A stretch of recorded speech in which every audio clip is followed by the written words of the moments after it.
Welcome back to kind of the first part of this teardown on this old Homelite Zip that we're going to restore. 1958, somewhere around in there.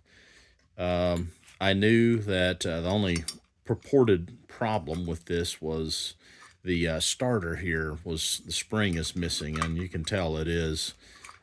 I'm just going to pull this straight up here. Got to feed in our little bit of a line to do that, and no springs, so we'll have to find a spring that'll work. These are pretty basic things. You just coil them up. There's a little post that they hang on in the back to keep it from turning that way, and you can see they've got the little clips where the end of that spring slips in there. And the hardest part with all of that is just getting your hands around it and getting it all in there. It's not my favorite thing to do, but we'll do that. So next, what else did we see? Oh yeah, this is kind of cool. Check this out. So this happens to have, you see this right here? This is the sprocket. Normally you see what looks like gear teeth on it, like an ordinary solid sprocket. This one actually has a rim sprocket, which is good. These are preferred. And the way these work, I don't know if you can see it down in here, but it slides back and forth so that they kind of, stay aligned with the chain a little bit better without wearing too much. But the more important thing is you can replace just the rim, and you don't have to replace the whole the whole hub there. So that's actually a really good thing. So whoever did this did a good upgrade on it, which does explain why we've got a 404, and most definitely this is a 404. I don't even think they probably ever even made rim sprockets for a 7/16. So we're all good there. So we will continue to take the rest of this apart. One thing I forgot to show you is now that we've got that starter off, we can actually turn the flywheel here and feel for compression. And you can't really tell from looking at it, but I can tell when that piston's coming around, it's actually got pretty good compression. So that's a really good sign. That means it's most likely not leaned out or scorched on the inside. So we might not have to do anything like replace rings or stuff like that if we don't need to. Took the spark plug out, and it actually looks, pretty clean. Can't really tell a whole lot about that, but looks fairly new as well. So just another sign that this saw was being used recently, at least in the last couple of years. And I see this manifold comes up in here, and the filter is actually sideways in there. I don't know if you can see it right there by the plunger. That's the air filter. So the comes in here and down. That explains maybe what this is. I think that's how you take the whole filter out that way. But anyway, these are going to be holding that in, so those have to come out. And then way down in there are two bolts that's holding the base of this tank on, and I can't see any other attachment points other than those. I'm also noticing that this hose doesn't have clamps on it either way. That's not a big deal, but you can see it's leaking down there, little gas coming out. So we'll probably just cut that hose. We're not gonna worry about that too much. So let's see if we can get this tank off.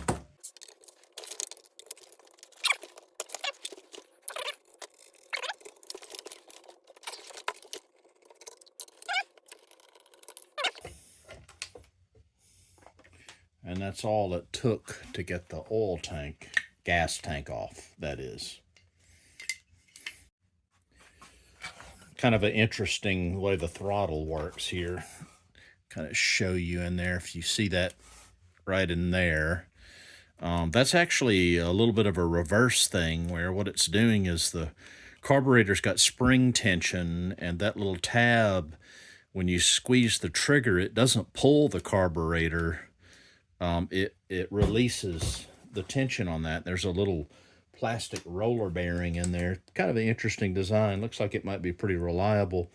and less fuss than trying to deal with a little piece of wire connected to it.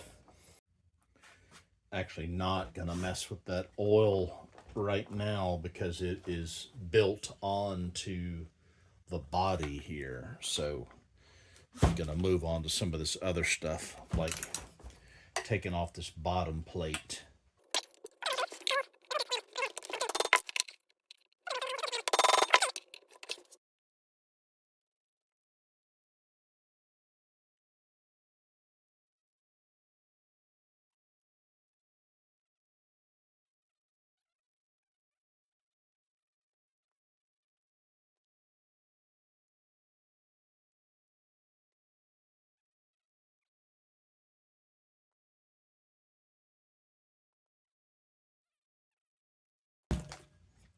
Right there.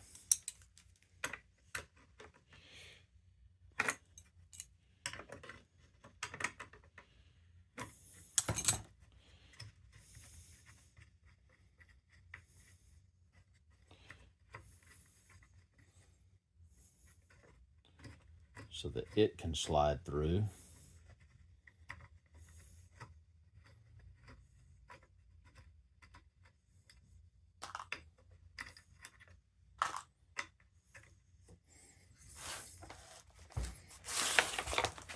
And take the spark plug out of its little spark plug wire out of its slot. And this should slide off like that. This is an old Tilliston carburetor. I can tell by looking at it. And, well, it actually says it on here, doesn't it? Yep, it's a Tilliston right there.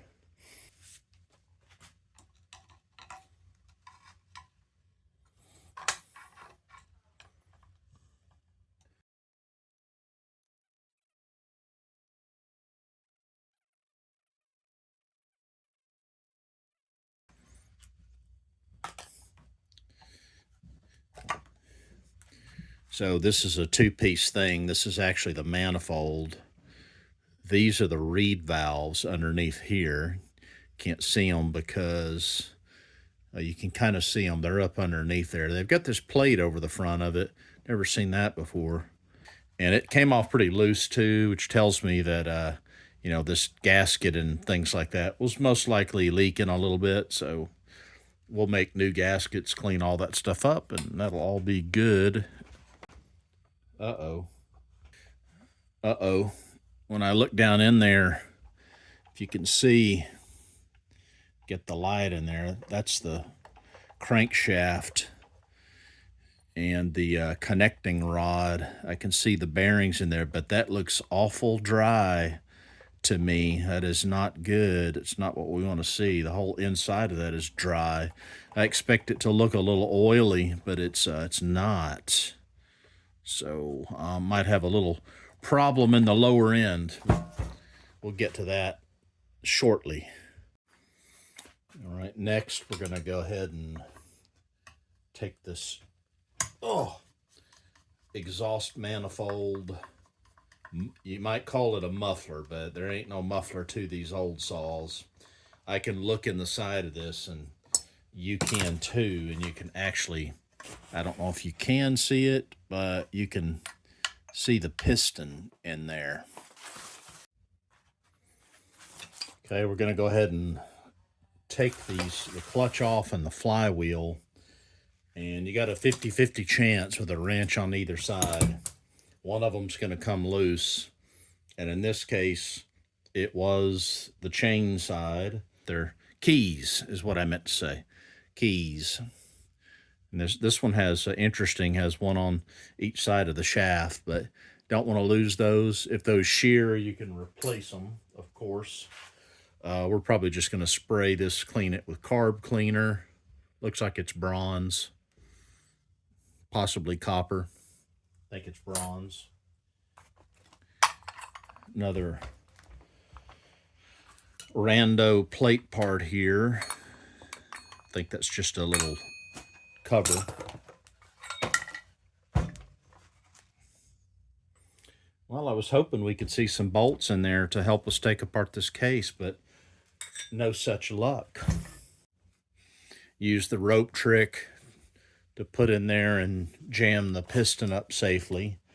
And turns out that, to my surprise, that both of these nuts on both sides are normal threads, and neither one are reverse threads. So I was kind of a little surprised at that.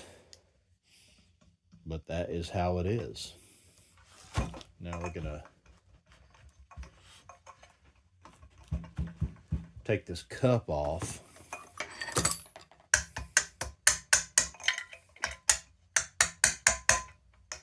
Tappy, tappy, tappy.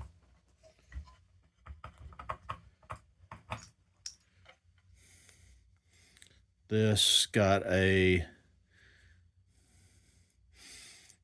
washer and a lock washer on top of that. Don't want to forget that. And the nut. And then we're going to have to take this off. Some time has passed, but I'm just going to show you where I ended up with this. I ended up having to use half of my puller. I could barely get the point down on the end of that shaft, and there's a spot where I can get the cleat of this just up underneath the lip. And what I did is I sort of tapped the other side of this a couple of times, and on the top, not real hard, but just kind of banged on it and rotated it around until it finally broke free and came off. Pull that up. Nothing to see there, just an ordinary flywheel. Looks like this has new, very clean underneath here, like it's been cleaned up, and this whole thing here looks like it's new to me. Not that we really care, because we may end up putting electronic ignition in this. More on that when we put it back together. But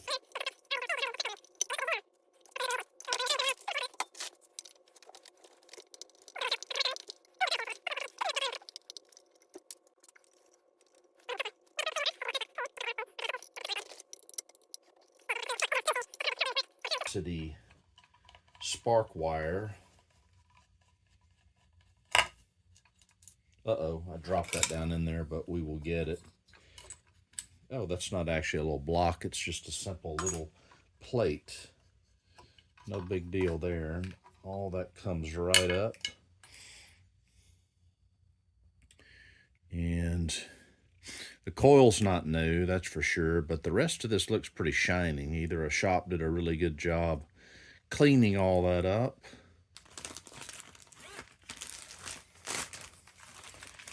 I put each of these groups of things in bags, so it's easier to put back together and less likely to lose parts. All right, so there's a little piece of non-conductive tape on the bottom of this that I am going to put back in. Going to make a mental note of that. Going to use the puller again to see if it'll just come straight up.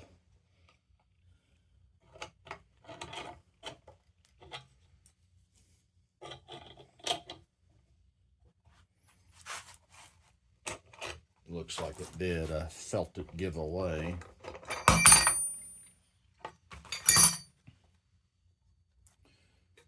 Up we go.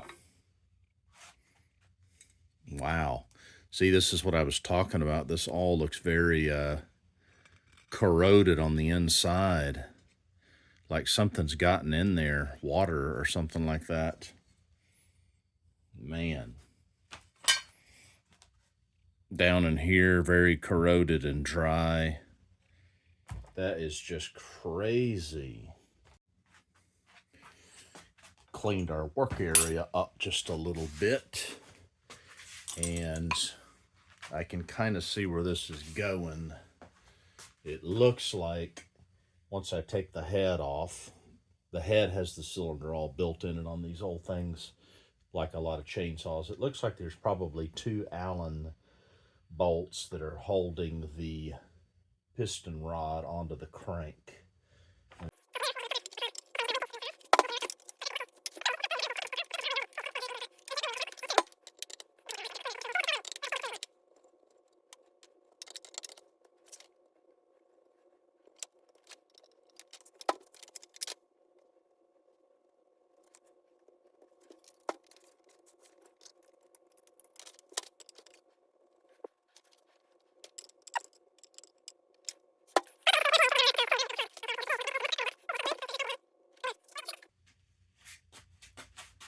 with a wooden hammer.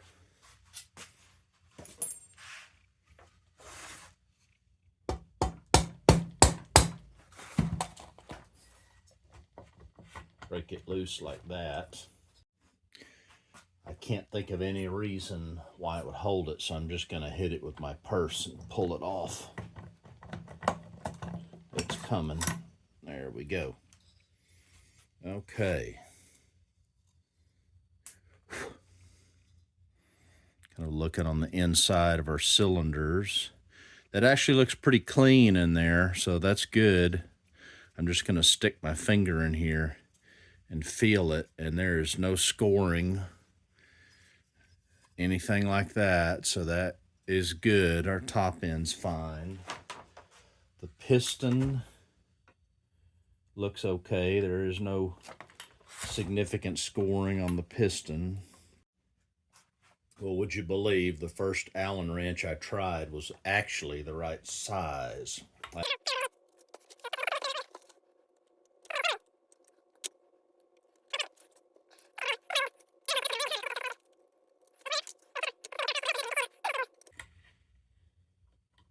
Needles rushing out of this thing. Kind of don't want it to fall apart on me too quick.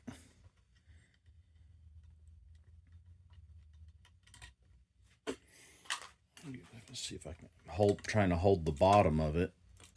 Yep, there they go. We're going to be doing some needle bearing counting.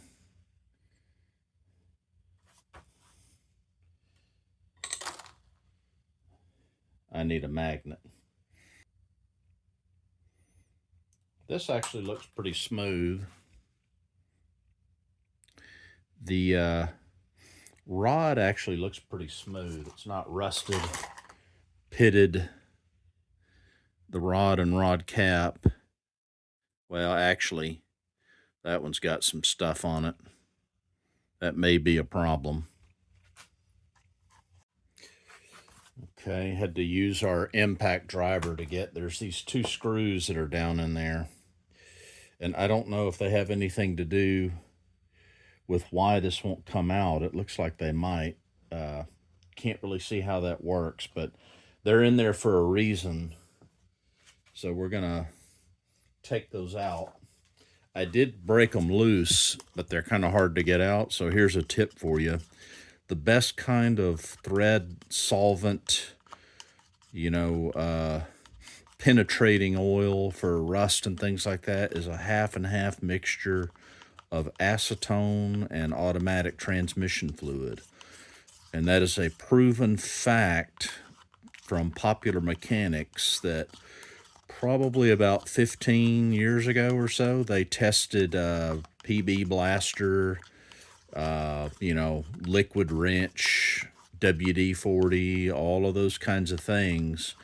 And they compared them in several tests against what I'm mixing here, 1-to-1 acetone and ATF, and lo and behold, this stuff beat the socks off of all of those other ones by a long shot. And I'm just going to put a little bit right down in the well on those things. Got to be careful I don't squeeze this thing and shoot it right up into my eyeball, which is usually what happens. And I'm going to put those on there and let those soak for a couple of hours.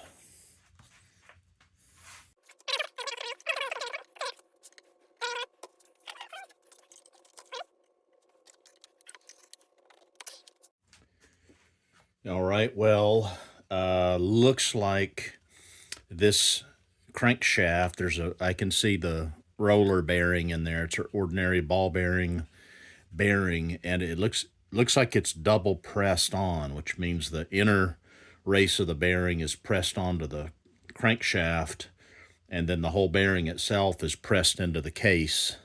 That's why you can't just like beat it out like that. Might be able to press it out, but what I'm going to use is a real common approach to this is I'm going to heat it up with a torch and get it real hot, and it'll cause the aluminum to expand a little bit in there. And at least on the outer part of the bearing, around the bearing, and we should be able to tap it out then. So I'm going to start with just propane.